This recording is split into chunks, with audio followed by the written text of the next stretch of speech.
Today is June 4th, and yesterday was my 40th birthday.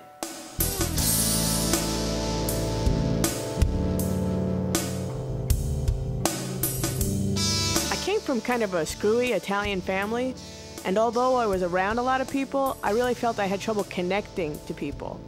But I did know how to love my dog.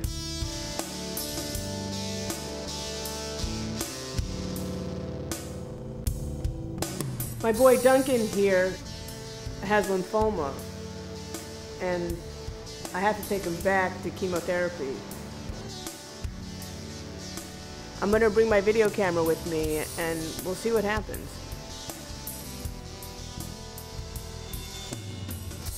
So people can let you down, and not that it's their fault, it's just that we all come from our own, truths, our own realities, and the truth changes. He was a great dog, great puppy right from the beginning. He was an incredible creature right from the gate. He was smart, he was thoughtful, he was pensive, he seemed to make decisions, he made choices. He was deep. Bob, as you can hear, there's an air raid siren. This is the attack warning siren. I just bought my first video camera when the Gulf War broke out. Gulf War I.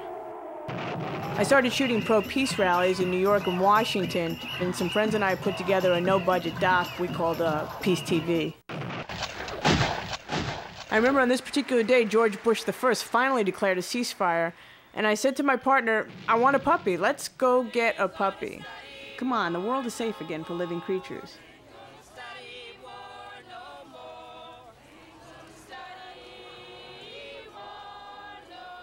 We called the ASPCA in Manhattan on the Upper East Side. We went up there, they took us into this room. It was a dark room with all these cages, and off to the left in one of the upper cages was this puppy, and he was looking right at us.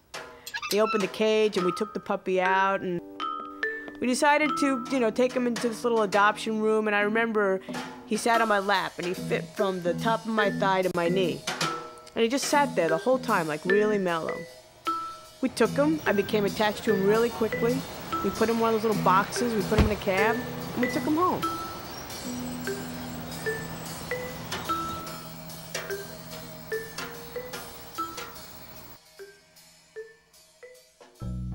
We had the camera, and we had this new puppy. I mean, he was the cutest thing in the world, so the firstborn always has all the photographs taken of him, and then by the second and the third and fourth child, you're lucky if you got a couple of snapshots as they grow up, but, he was the first. And like every little burp, fart, and poop and pee I wanted on camera, and so we took the camera out every day and just sort of delighted in him running around in Manhattan. I'm originally from Queens, and when I grew up, I moved out and I moved into the city. I came from this home life that love was sort of the missing ingredient. But I knew how to love a dog. I had had that training as a child. And when it came to Duncan, he became, my child and my son and my best friend. The thing that I loved best. The only thing that I think that I loved well.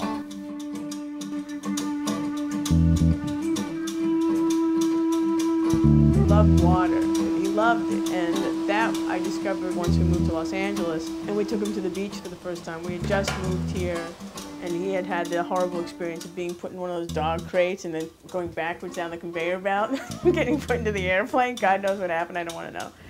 And when we got him on the other end, we took him to a beach, and we got him down to the water, and he just flipped out. He just was running back and forth, and he was playing in the water, and he was like barking and having a great time. And then we moved to Venice, and his entire life, like every morning, was about getting up and taking him down to the ocean.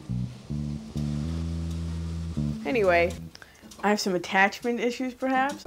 I have an old idea about things that are mine, I think, and that, like, once they become mine, like, I can't let go without having some major trauma over it. How many more super duper drugs we got, Doc? A couple. She's always got that answer, huh, Mr. D? There's always a couple of drugs left that we haven't tried.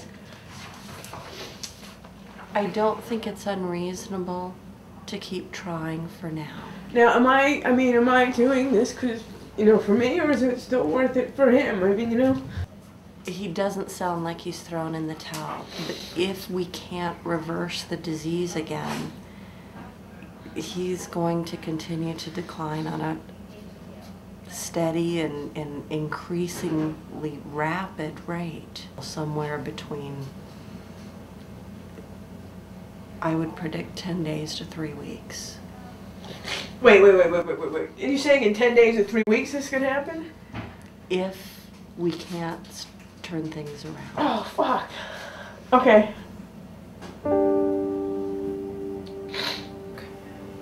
There will always be another drug to try, but eventually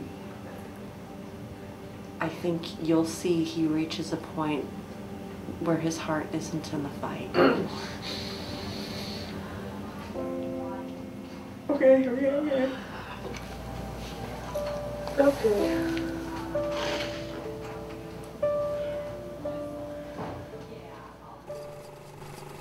How do I explain this? When he went out of remission and he became ill again, I got really scared because I didn't know if we could get him back into remission, and it became very clear that I wasn't going to be able to control this disease and keep him alive, no matter how much money I threw at it and how hard I worked. So, yeah, you want to go for a walk? I really identified with Duncan because he was tall, dark, and handsome. He was thoughtful, and he was a poet, and he, had all these really wonderful qualities. And when people would come to the house, they would either gravitate to Duncan or Scully, and it told me a lot about who they were, depending on which dog they picked. Scully. Like, my neediest friends love Scully, you know what I mean? And my, really cool friends, love Duncan. But I was both. I don't know how to do the goodbye thing. I mean, he's been the only constant in my life for 11 years.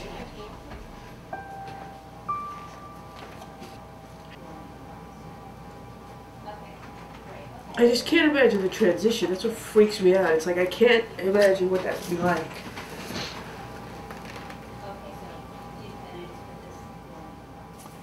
So releasing him and then trusting in the universe, trusting in God, trusting in that his spirit will always be here, and walking through that grief period of him not being in the house physically, not hearing the clip-clop of his little feeties or having the tail waggy or the smile, not having those things around,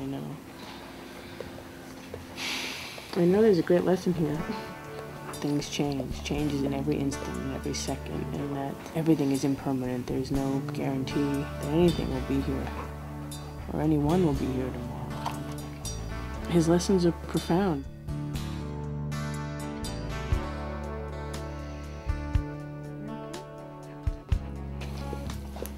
I'm present, I'm awake, I'm in the moment, I'm here I am.